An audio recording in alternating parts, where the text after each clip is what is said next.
Aujourd'hui, recette spéciale Halloween, automne, pumpkin spice. Je suis bien excitée de faire ça. On va faire des biscuits ensemble. Ça va vous donner environ 10 à 12 portions. Donc, on suit la recette. Vous le savez, c'est 5 ingrédients. C'est pas très compliqué. On a besoin d'une tasse de purée de citrouille. Il disait non sucré. Je te l'ai avec ce qu'il y avait. On va mettre une tasse. Ensuite, on vient prendre une scoop de protéines au choix. Idéalement, vanille. Moi, j'avais juste chocolat à la maison. Vanille ou nature, c'est sûr, ça ferait meilleur. On va faire avec ce qu'on a. Fait une bonne scoop de protéines. Personnellement, je prends celle de ATP au chocolat noir. Elle est vraiment bonne. Une tasse de flocons d'avoine à cuisson rapide. L'important, c'est de salir la cuisine. Sinon, c'est pas vraiment une recette, on se comprend ici. 2 cuillères à soupe de beurre de noix au choix. Moi, personnellement, je prends le beurre de noix mélangé. C'est mon préféré au Costco, pour vrai, depuis que j'ai connu lui. Le beurre d'amande, il a pris le bord.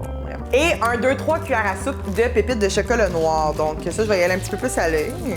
1, 2, 3. Puis là, étant donné que ma purée de citrouille, moi, il n'y a pas d'épices à l'intérieur, j'ai acheté des épices de pumpkin spice. Donc on a besoin de gingembre moulu, de la muscade et de la cannelle. T'aurais pu prendre du clou de girofle. Moi, c'est moins mon style. Encore une fois, j'y vais vraiment à l'œil, ça.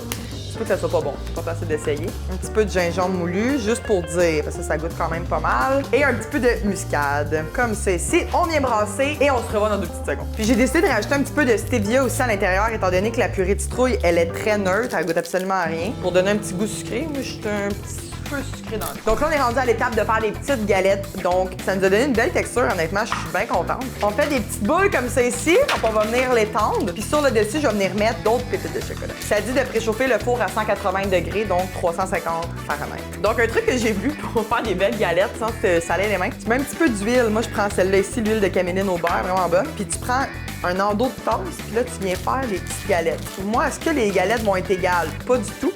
Est-ce que ça va goûter la même chose? 100%. Donc, lorsque vos galettes sont faites, on va venir acheter des petites pépites de chocolat sur le top. C'est là que tu peux venir décorer avec tes enfants, des petits biscuits, d'automne, d'Halloween, quoi que ce soit. Moi, personnellement, je suis pas la pro de la décoration, donc on va s'abstenir aux petites pépites. Donc, lorsque tout ça est fait, on enfourne pour 10 à 12 minutes environ pour vous revient. Et voilà, mesdames et messieurs. En plus, j'ai fait une petite recette de café pour aller avec mes galettes que je vous sors demain, by the way. Là, on a laissé reposer environ 5-10 minutes. Fait que c'est l'heure de goûter aux magnifiques galettes. Je vais prendre celle avec le plus de pépites. Ça fond les pépites à l'intérieur. Le pumpkin, il est pas trop sucré. Je me donne un bon 9,5 sur 10. By the way, cette galette goûte aussi bonne que toute la préparation que je vous ai faite pour mon événement gratuit Best Shape Ever. Donc, si vous manquez ça, viens t'inscrire immédiatement en écrivant BSE dans les commentaires. Je vais t'envoyer le lien. Bonne soirée!